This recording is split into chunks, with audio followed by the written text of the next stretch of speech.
첫째 주라서 담임 목사님 말씀 주시는 주간인데 오늘 3부 예배가 그 장학위원회 헌신 예배예요. 그래서 18일 날 아마 세 번째 주에 아마 한번 오실 것 같고요.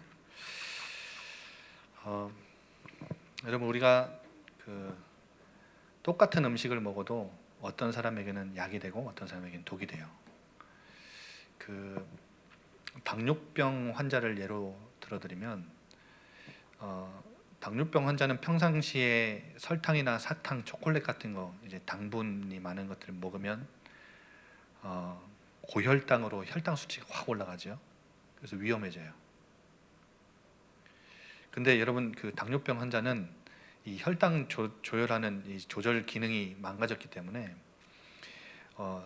저혈당으로 내려가도 위험하거든요. 그래서 간혹 운동을 하시는 분들 가운데 이제 갑자기 쓰러지셨는데 이제 주머니를 뒤져보면 그 어떤 메모가 담겨져 있어요. 저는 그 당뇨병 환자라서 제가 쓰러지면 설탕이나 뭐 주머니에 항상 갖고 다니는 사탕이나 초콜릿을 입에 넣어주세요. 이렇게 적고 다니시는 분들 계시거든요. 그러니까 당뇨병 환자는 저혈당이 오면 이 저혈당 쇼크 때문에 쓰러져 죽을 수도 있어요.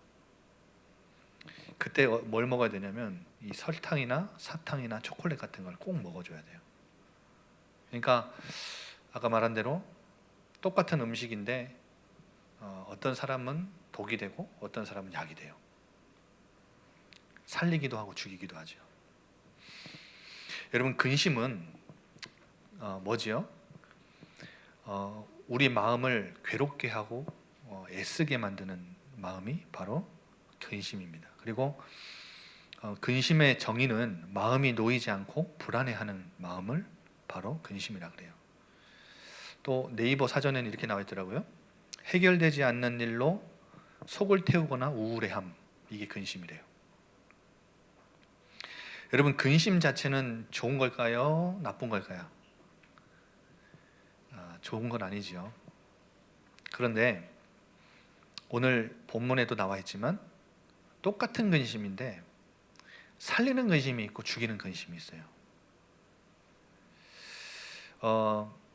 잠언서 12장 25절에 보면 근심이 마음에 있으면 그것으로 번뇌하게 된다. 번뇌는 좋은 게 아니잖아요. 그리고 잠언서 15장 13절에는 이런 말씀도 있어요. 마음의 즐거움은 얼굴을 빛나게 하여도, 얼굴 빛나는 사람은 마음의 즐거운 건데 마음의 근심은 심령을 상하게 한다.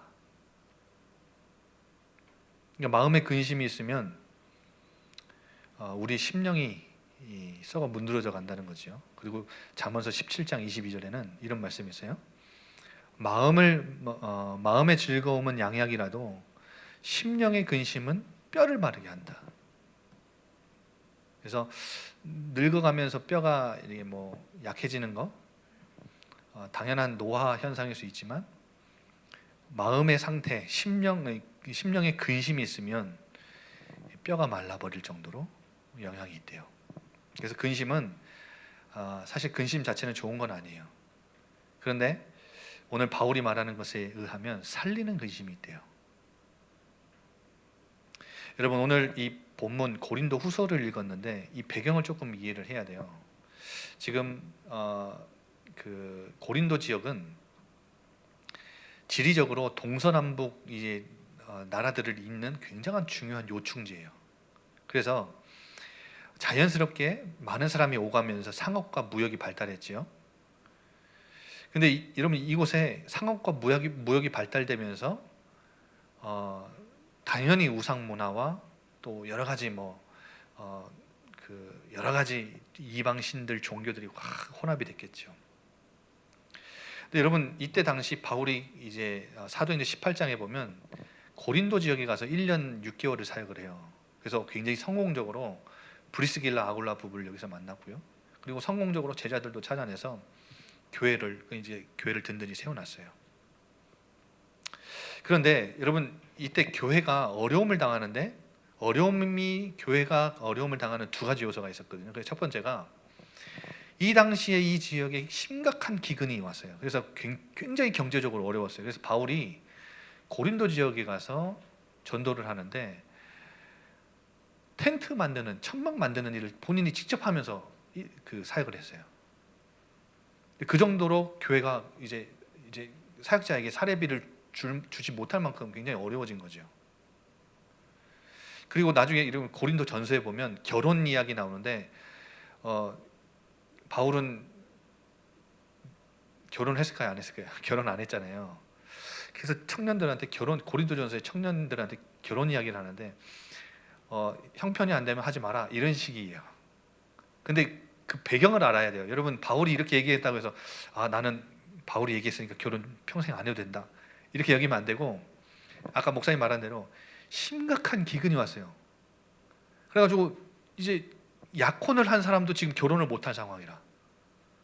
그래서 바울이 이 상황이 나중에 좋아지면 결혼을 하더라도 지금은 조금 미뤄도 괜찮다, 이런 의도에서 그런 말을 한 거예요. 그러니까 우리가 이 문맥을 떠나서 갑자기 그 고린도전서에 나와 있는 바울의 결혼관 해가지고 야 봐라, 청년들 결혼 안 해도 된다 그러지 바울이, 이렇게 해서 이제 좀 비혼주의자 가면 안 되겠지요. 그리고 교회의 어려움을 당하는 두 번째 요소는 뭐냐면 로마의 문화의 영향을 그대로 받았어요. 그래서 이때 당시에 로마 문화가 이 고린도에 확 들어왔는데, 로마 문화는 가장 첫 번째 대표적인 문화가 뭐냐면 황제 숭배 사상이에요. 그래서 여러분 그 크리스찬들이 실제 기록에 있어요. 어떤 로마 황제는 아이디어를 딱 누구한테 얻었어요. 어떤 아이디어냐면 이 사람을 딱 잡았을 때 기독교인인지 아닌지를 판가름하는 질문 하나를 딱 찾아냈는데, 그게 뭐냐면 너 황제를 키리오스라고 할 거야, 예수를 키리오스라고 할 거야 하면, 예수 믿는 사람은 절대 황제를 보고 키리오스라고 못해요. 예수 그리스도를 키리오스로 주로 모신 사람은 절대 황제를 키리오스라고 고백을 안 하기 때문에 너 고백해봐 라고 하면 고백 못 하잖아? 그러면 기독교인이라. 근데 그리스도인 빼고는 다 모든 로마인들이, 로마의 문화에 영향을 받은 이방인들도 다 황제를 퀴리오스라고 고백을 했어요. 이 황제 숭배 사상이 고린도에 확 왔고요. 그리고 여러분 지금도 하고 있는 올림픽 같은 이스트미안이라는 경기, 4년에 한 번씩 열리는 제전, 이런 것들이 열리는데, 여러분 이때 당시 유력한 사람들이 고린도에 많이 몰렸을 거 아니에요. 올림픽 해도 여러분 막 나라의 막 국가 원수들 막 가고 정치인들 가고 막 이러잖아요. 이런 제전에 막 잘 보이려고 경쟁과 줄서기 막 이런 것들이 이 지역에 만연했어요. 그런데 이런 로마의 문화의 영향을 그대로 교회도 받은 거예요. 제가 뭘 말씀드리고 싶은 거냐면, 이 세상, 교회는 세상과 분리되어 있는 게 아니라 세상 안에 있어요. 그렇죠? 우리 청년들이 하나님을 믿는다고 해서, 하나님 자녀가 됐다고 해서 갑자기 세상과 분리돼서 사는 거 아니에요. 여러분은 세상 속에 살아가요. 언제까지요? 죽어서 천국 갈 때까지 세상 속에 속해서 살아가야 돼요. 무슨 말이냐면, 세상에서 교회는 세상 속에 있기 때문에 세상의 영향을 받을 수밖에 없어요. 근데 오늘 고린도 교회는 굉장히 그것 때문에 문제가 많이 터지고 흔들리는 모습을 우리에게 보여줘요. 그래서 고린도 교회는 바울이 사역했던 교회 중에 가장 다양한 문제를 가지고 있었다고 보면 돼요. 가장 많은 문제를 가지고 있었어요. 가장 많이 흔들렸다는 말이에요. 한마디로 여러분, 고린도 지역에 있는 이 교회가 흔들렸다는 말은 뭐예요? 이 세상을 살아가는 우리 청년들도 뭐예요? 이 세상 문화 속에 살다 보니 나도 모르게 노출되어 있고, 이 문화에 그대로 영향을 받아서 뭐예요? 나의 신앙관이 흔들릴 수도 있고 나의 믿음이 흔들릴 수 있다는 거예요.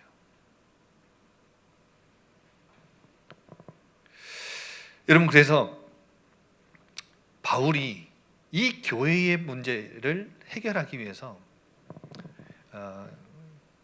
지금 같으면 유튜브 이제 생방송으로 막 말씀을 전했을 텐데 편지를 썼어요. 편지를. 근데 고린도에 보내는 편지가 몇 개 있었냐면 4개가 있었어요. 4개. 고린도전서 5장 9절에 보면, 고린도 전서잖아요. 우리가 알고 있는 고린도 전서는 5장 9절에 보면 내가 이전에 쓴 편지 이렇게 돼 있어요. 그러면 한마디로 고린도 전서는 2번째 편지예요. 첫 번째 편지가 있었는데 이 편지를 통해서 이들을 변화시키려고 했지만, 교정하려고 했지만 교정이 되지 않은 거예요. 그래서 고린도 전서 2번째 편지를 보낸 거거든요. 고린도 전서를 보냈는데 여러분 이때는 반응이 더 심각했어요. 교회가요 거절을 해버렸어요. 회개하지 않았을 뿐만 아니라 교회가 바울의 메시지를 거절했어요. 그만큼 심각해진 거예요. 그래서요 여러분 고린도 후서 2장 4절 한번 펴서 보시면, 내가 마음에 큰 눌림과 걱정이 있어 많은 눈물로 너희에게 썼노니, 이게 3번째 편지예요. 3번째 편지를 보내고 고린도 후서, 지금 이 고린도 후서는 4번째 편지입니다. 그러면 고린도 후서 앞에 3번째 편지를 썼는데, 여러분 이걸 디도라는 제자를 통해서 전달을 했는데, 이 디도가 오늘 돌아와서 어떻게 했다는 거예요? 7절에 보세요. 오늘 읽은 7장 7절에 보면 디도가 돌아왔는데 6절에 디도가 오므로 우리를 위로하셨다. 어떻게 위로했냐? 그들이 받은 3번째 편지 때문에 어떻게 해요? 회개했다는 거예요. 돌아섰다는 거예요. 그런데 아까 말씀드린 대로 바울이 고린도 후서 앞서 보낸 디도 손에 전달한 이 편지는 어떤 편지라고요? 큰 눌림과 걱정으로 쓴 눈물의 편지. 이스라엘 민족의 그 고린도 교회의 불순종을 호되게 책망하는 편지였어요. 여러분, 오늘 8절에 보면 이 편지를 쓰고 바울이 얼마나 그 근심을 얼마나 이제 반응이 어땠냐면 후회까지 했대요. 후회까지. 8절에 보세요. 내가 편지로 너희를 근심하게 한 것을 후회했다. 이 3번째 편지를 보내고 나서 바울이 괜히 썼나? 괜히 보냈나? 괜히 호되게 책망했나?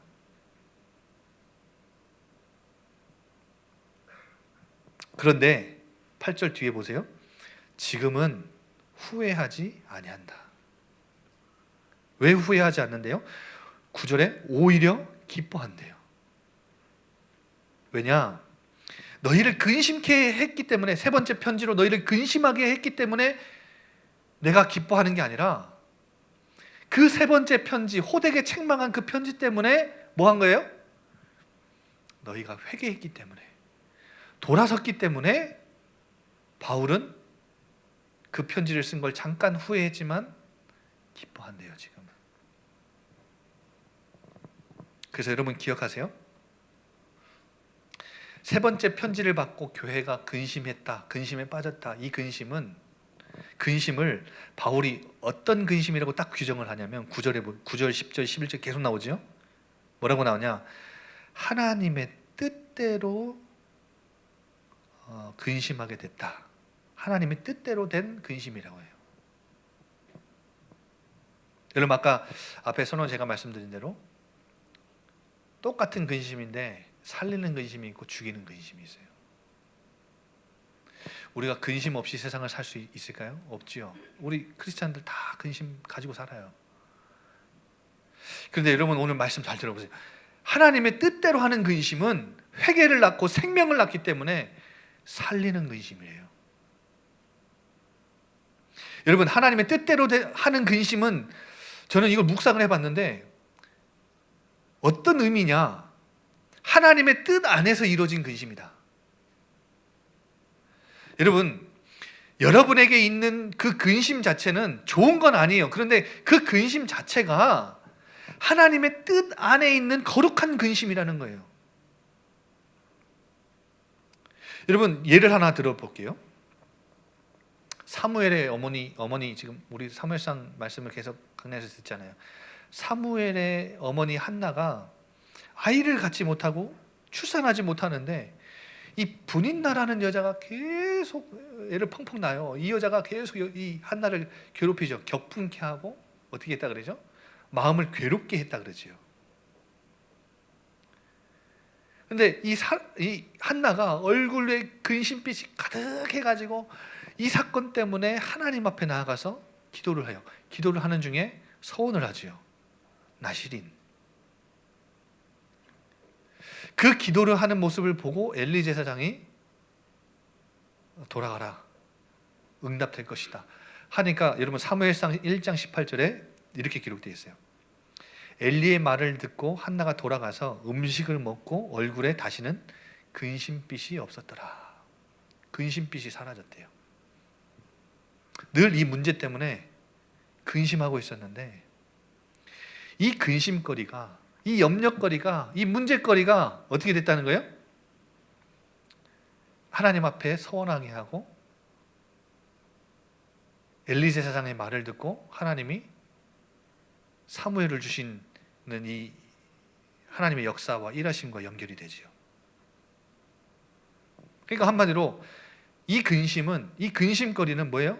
하나님의 뜻 안에서 하나님이 주신 근심이라는 거예요. 여러분, 그래서 필요한 근심이 있다는 거예요. 여러분에게 지금 가지고 있는 근심은 하나님의 뜻 안에서 이루어진, 하나님이 주신 근심이라면 필요한 근심이에요. 근심에 대한 개념을 좀 바꿨으면 좋겠고, 이 근심이 하나님의 뜻 안에 있는 근심인 것을 여러분 하나님 앞에서 좀 인정했으면 좋겠어요. 하나님이 주신 것이 맞다면.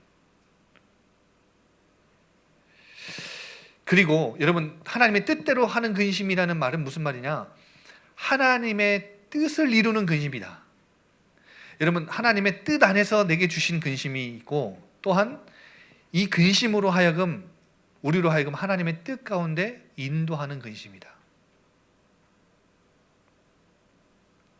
여러분, 근심을 통해서 하나님은 하나님의 뜻 가운데 우리를 나아가도록 우리를 인도하시고 이끄시는 분이에요. 한마디로 이 근심이라는 것조차도 하나님은 당신의 뜻을 이루시는 도구로 사용하신다는 거예요. 제가 오늘 새벽 기도 때 창세기 37장 요셉 이야기를 좀 같이 나눴거든요. 여러분, 요셉이 노예로 팔려간, 이집트에 팔려간 원인이 뭐지요? 형들의 시기와 질투였어요. 그런데 형들이 시기하고 질투한 이유가 창세기 37장 1절부터 11절까지 나오는데, 그 이유가 뭐냐? 야곱이 편애를 했어요. 요셉만 사랑한 거예요. 채색 옷을 지어 입히고. 그러니까 편애하지 않았으면 형들의 시기를 살 이유도 없고 팔려갈 뭣도 없었을 거예요. 그리고 여러분 37장 자세히 뜯어보면 야곱이 요셉을 편애해서 시기했다, 그것도 있지만 요셉이 인격이 아직 미성숙해. 17살인데 형들이 잘못하는 걸 가져다가 자꾸 아빠한테 고자질해. 아직 이 성숙하지 못한 인격을 가지고 있었어요. 그래서 여러분, 형들의 잘못을 막 말하니까 형들이 요셉에게 말도 제대로 못하고, 또한 요셉이 꿈을 꾸면 여러분 막 좋다고 막 떠벌리기 시작한 거예요. 그러니까 심지어 여러분, 요셉을 엄청 사랑했던 야곱도 그 꿈 이야기를 듣고 어떻게 했다 그러죠? 꾸짖었다 그러죠. 그만큼 이 요셉이 얼마나 꿈 이야기를 떠벌리고 다녔는지 아직 인격이 제대로 형성되지 않은 거예요. 무슨 말이냐? 하나님은 요셉을 애굽으로 보내기 위해 야곱의 편애도 사용하신 거고, 뭣도 사용하신 거예요? 요셉의 미성숙한 인격도 사용하신 거고, 뭣도 사용하신 거예요? 요셉의 형들의 시기와 질투, 그 마음까지도 하나님 사용하신 거예요. 그러니까 하나님은 하나님의 뜻을 이루시는 데 있어서 우리는 막 우리 안에서 막 갈등하고 막 이렇게 하는 것 같아 보이죠. 근데 하나님의 섭리와 하나님의 역사, 뜻을 이루는 하나님의 섭리는 그 너머에 있다는 거예요. 여러분, 지금 우리가 가지고 있는 근심거리, 하나님이 그것도 도구로 사용하실 수 있다. 무엇을 이루는데? 하나님의 뜻을 이루는데. 우리가 하나님의 뜻을 향해 가도록 하나님이 그것조차 사용하실 수 있다. 그래서 오늘 여러분, 이 세 번째 편지로 하여금 눈물의 편지, 책망의 편지, 혹독의 편지로 말미암아 이들이 근심에 빠졌지만 후회하지 않는다. 왜냐하면 구원에 이르는 회개를 이루는 근심이었기 때문에. 바울은 그걸 보고 살리는 근심이라고 그런 거예요. 그러면서 여러분 11절에 보세요. 이들이 하나님의 뜻 안에서 이루어진 근심인 것을 분명하게 바울이 규정한 이유는 뭐냐면 변화가 일어났기 때문에요. 구원에 이르는 회개를, 생명을 낳았기 때문이고, 뭐예요? 이들을 변화시켰어요. 마음의 변화를 시켰어요. 이 근심이, 자, 제가 이 11절을 새번역 성경으로 읽어드릴게요. 지금 여러분 이 성경은 조금 어렵고 새번역 성경으로 제가 읽어드릴 테니까 한번 눈으로 한번 같이 읽어보세요. 보십시오. 하나님의 뜻에 맞게 마음 아파함으로써 여러분에게 얼마나 많은 변화가 일어났습니까? 여러분이 나타낸 그 열성, 그 변호, 그 의분은 분노죠. 그 두려워하는 마음, 그 그리워하는 마음, 그 열정, 그 응징은 참으로 놀라운 것입니다. 여러분은 그 모든 일에 잘못이 없음을 보여주었습니다.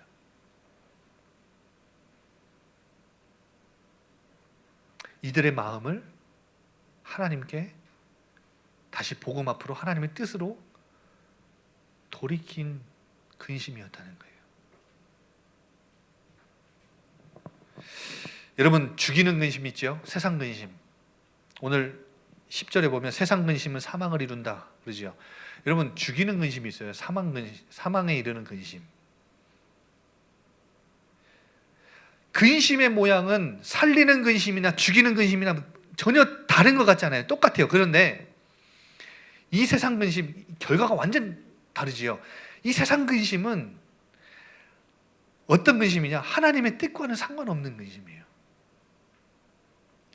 이 세상 근심은 무슨 근심이냐? 내 뜻을 이루기 위한 근심이에요.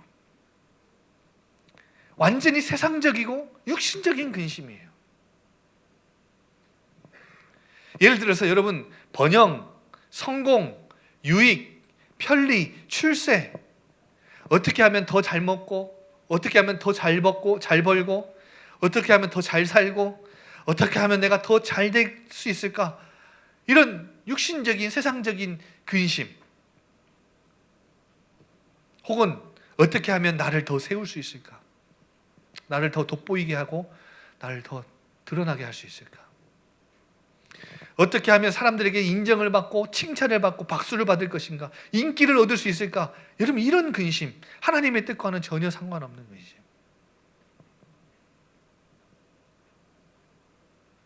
나 중심에서 일어난 내 뜻을 이루기 위한 근심.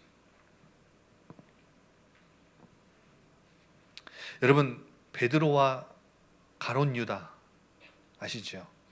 베드로와 가룟 유다는 똑같이 예수님을 배반했습니다. 아시죠? 그리고 똑같이 예수님을 배신한 이후에 근심했습니다. 그런데 베드로는 하나님 앞에, 예수님 앞에 회개했습니다. 그리고 예수님의 그 질문에, 찾아오신 예수님의 그 질문에 예수님께 사랑한다 고백하며 근심하면서, 예수님의 그 질문 세 번의 그 똑같은 질문에 근심하며 대답하면서 회개하고, 베드로는 주님을 위한 삶, 십자가를 짊어지고 순교당하는 그 순례자의 길을 걸어갔죠. 여러분, 그래서 베드로가 마지막에 죽을 때 순교했는데 십자가에 못 박혀 죽었어요. 근데 베드로는 예수님과 똑같이 십자가에 못 박힐 수 없다 해서 거꾸로 매달려서 십자가에서 죽었어요. 그런데 여러분, 가룟 유다는 어떻게 했지요? 회개했나요? 아니요. 똑같이 근심했는데 회개하지 않고 예수님을 판 그 동전을 제사장들에게 다시 던져놓고 목매달아서 자살을 하지요. 여러분, 이렇게 차이점이 커요. 똑같은 근심인데 하나는 살리는 근심이고 하나는 죽이는 근심이에요. 여러분, 내 삶이 하나님이 우리를 지으신 뜻과 전혀 맞지 않는 삶으로 지금 가고 있어요. 세상에 물들어가지고 흔들리면서, 믿음 흔들리면서 하나님이 나를 부르시고 세우신 뜻과 전혀 관계없이 맞지 않게 살아가고 있어요. 거기 방향 딱 맞추고 살아가고 있어요. 하나님이 원하시고 기뻐하시는 거룩하신 삶과는 전혀 상관없이 다른 곳을 향해, 다른 방향을 향해, 다른 목적을 가지고 살아가고 있어요. 그러면 하나님은 반드시 여러분에게 뭘 주시냐? 말씀 주시죠. 하나님은 당신의 기쁘신 뜻을, 우리에게 두신 기쁘신 뜻을 이루고자 하시는 분이시라 그 뜻을 말씀을 통해 여러분에게 알려주신다고요. 그러면 말씀이 여러분에게 오늘 바울이 보낸 세 번째 편지, 혹독의 편지처럼 교훈으로, 훈계로, 책망으로, 권고로, 경고로, 조언으로 이 말씀이 내 삶에 부딪혀 다가왔을 때 뭐 해야 돼요? 근심해야 돼요. 말씀이 부딪혀 오면, 나에게 채찍질을 가하면, 이 말씀이 나의 삶을 돌이켜보게 만들면 여러분 근심해야 돼요. 그리고 뭐 해야 돼요? 근심에만 빠져있지 말고 회개해야 돼요. 돌이켜야 된다는 거예요. 뭘로요? 하나님의 뜻으로. 여러분, 마음과 시선과 여러분의 삶을, 하나님이 여러분의 삶이 다른 곳에 가 있다면, 다른 방향으로 가고 있다면 말씀을 통해서, 여러분 바울이 고린도 교회에 세 번째 편지를 쓴 것처럼 큰 눌림과 걱정으로 혹독한 편지를, 눈물의 편지를 쓴 것처럼 여러분 마음에 뭐가 딱 말씀 듣다가 오면요, 여러분 근심할 수 있어야 돼요. 돌이킬 수 있어야 돼요. 여러분 이 시간 다 같이 이 찬양하면서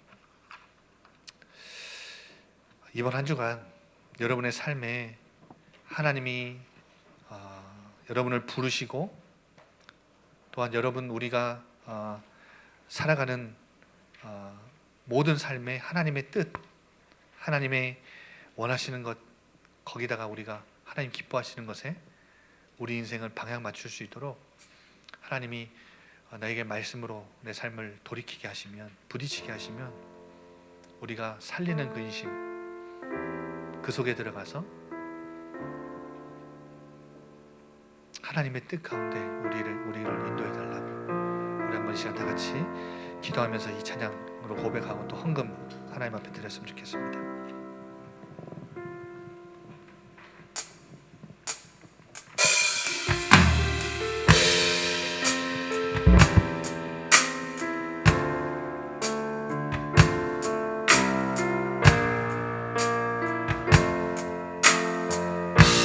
나를 부르신 이가, 나를 부르신 주가 이루어 주시네. 잠시 넘어지더라도 붙잡아 주시네. 나의 걸어가는 길 늘 동행하시네. 혼자라 생각했던 삶 늘 함께 하셨네. 내 찬양에 언제나 어디서나 나를 신 그 뜻대로, 나를 지으신 주의 뜻대로 나 찬양해 영원토록 노래하네. 나를 부르신 대로 주를 찬양하며 살아가. 다시 한번 고백할까요? 나를 부르신 이가, 나를 부르신 주가 이루어 주시네. 잠시 넘어지더라도, 잠시 넘어지더라도 붙잡아 주시네. 나의 걸어가는 길, 나의 걸어가는 길 늘 동행하시네. 혼자라 생각했던 삶 늘 함께 하셨네. 나 찬양해, 나 찬양해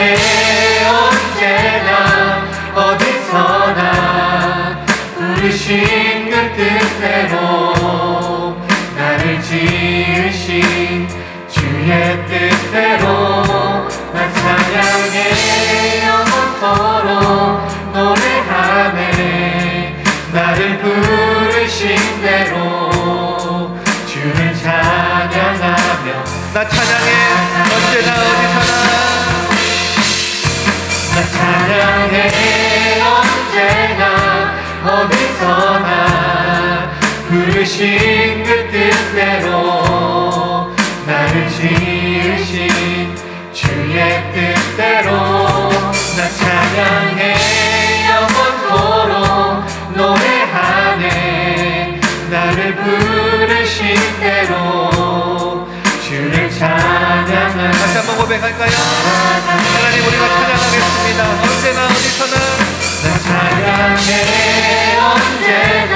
우리가 부르는 찬양은 찬송은 우리 인생의 주권이 이 세상의 주권이 주님께 있음을 인정하는 것입니다. 세상과 타협하지 않고 굴복하지 않고 하나님의 진리를 따라서 살겠다는 의지의 표시고 강력한 세상을 향한 저 의식입니다. 이 시간에 우리가 하나님이 우리를 부르신 뜻대로 하나님의 은혜의 영광을 찬양하며 사는 삶을 살기 원합니다. 나 찬양해 언제나 어디서나. 난 찬양해 언제나 하나님이 그것을 위해 우리를 부르셨습니다. 그것이 하나님의 뜻입니다. 나를 지으신 주의 뜻대로 나 찬양해 영원토록 노래하네. 나를 부르신 대로 당신의 뜻대로 주를 찬양하며 살아가리라. 나 찬양해 나 찬양해 언제나 어디서나 부르신 그 뜻대로 나를 지으신 주의 뜻대로 나 찬양해 영원토록 노래하네. 나를 부르신 대로 주를 찬양하네.